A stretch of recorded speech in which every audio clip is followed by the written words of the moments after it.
Hello.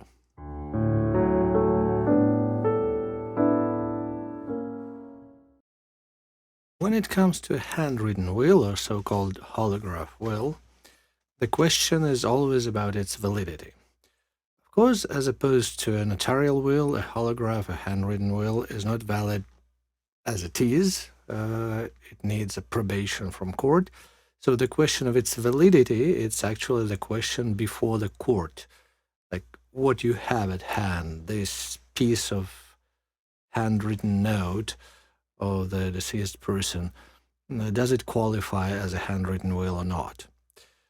Uh, of course, there are some particular requirements that a handwritten will, as opposed to a will signed before two witnesses, a handwritten will does not need witnesses, but it should be written completely by the testator, by the person who is expressing his or her last wishes from the top to the end. And it should be signed, and it should be signed with a date. And most importantly, whatever is written there should be unequivocally understood as the last wish of that person, not some preliminary thoughts, not some arguments just for or against something, not some promise of a dubious nature, but it should be clear from the text that the person who was writing it at the time was thinking of what will happen to his property after his or her death, and that the person was willing that this particular distribution take place after that. It might be something very short, like everything goes to my nephew, for example. It might be something more elaborate, that I don't want this to go to that person, therefore I want that three children of mine would receive it all, but until the death of my beloved spouse, she should benefit of use of the house or something like that. But in any case, whenever the person, for whatever reason, preferred not to go to a notary to make it a more or less bulletproof will. Again, more or less, it's not always bulletproof, but still. Maybe it's too expensive, or maybe it's not enough time, or maybe the circumstances, as for example during the recent COVID, required that the person would stay at home, or maybe on some hospital bed or whatever. Well, again, the time might be of an issue then.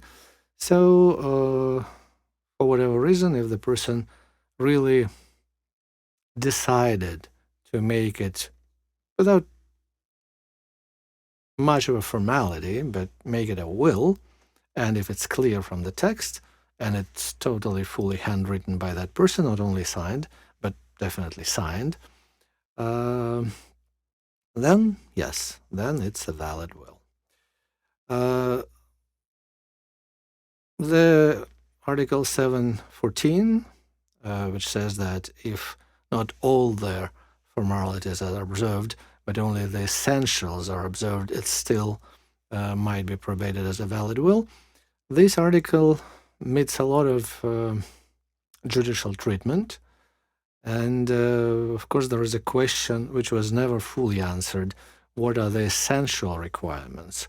So there are cases, there are decisions where there was no actual signature, but just initials, but in the entirety of the circumstances, the judge decided that it still validly reflects last wishes of the person.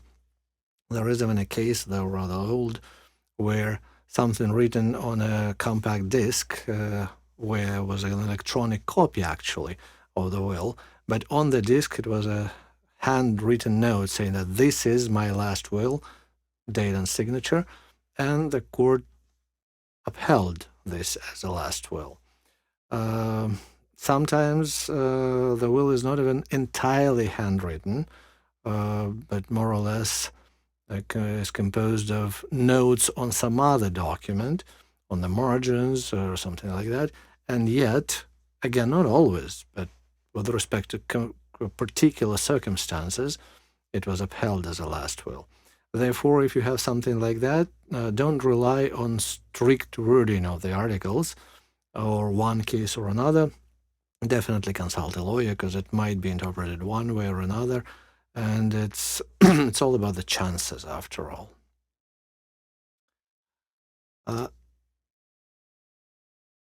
If the will, handwritten will, existed, but then was destroyed either by the testator himself or in his presence, or he or she even knew that it was destroyed and didn't do anything about that, then it is considered to be revoked. Also, it might be that there was one handwritten will, and then another handwritten will, and then another handwritten will.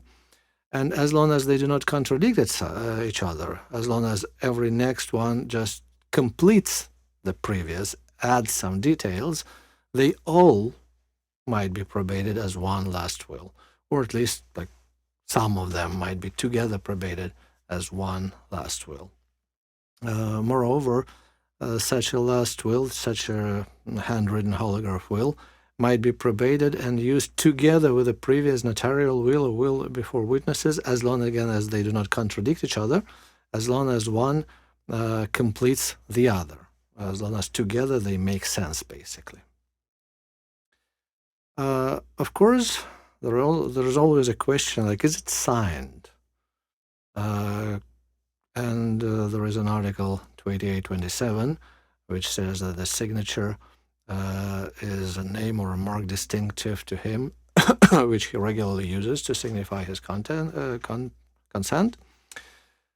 But again, there are cases where there was no signature, but the judge said, but as the person has written his name in the text, like I, John Smith, hereby, something like that, that this written name was accepted as the signature of the person. So at the end of the day, as you see, the rules are not entirely strict. And the very first and probably the most important and sometimes the only question to be asked is it clear from the text what the deceased person wanted to do with his property after his death? And did he really intend this particular text to be the disposition of his last will?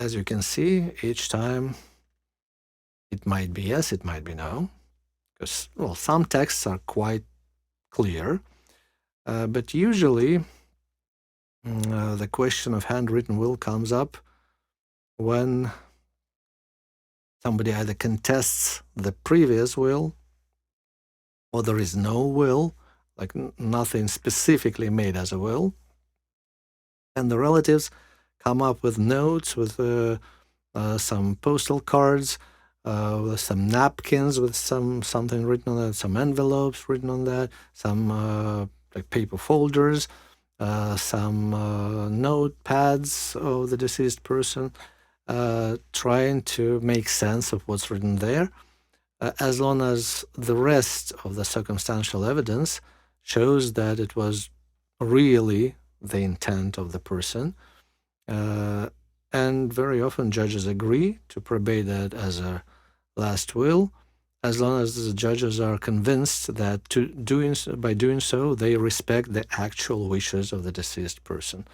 But if it's not clear, then everything might be reversed. All the problems with the essential formalities might suddenly come up, and the signature might be not clear enough, and the initials might be not enough, and the fact that not the entire text was written by the person might suddenly become a problem, and so on and so on. So at the end of the day, it's all about how much can you prove that this is what the deceased person actually wanted. But when you have that proof, of course, you cannot probate a handwritten text without a handwritten text. So you'll need that one in any case. Thank you and have a nice day.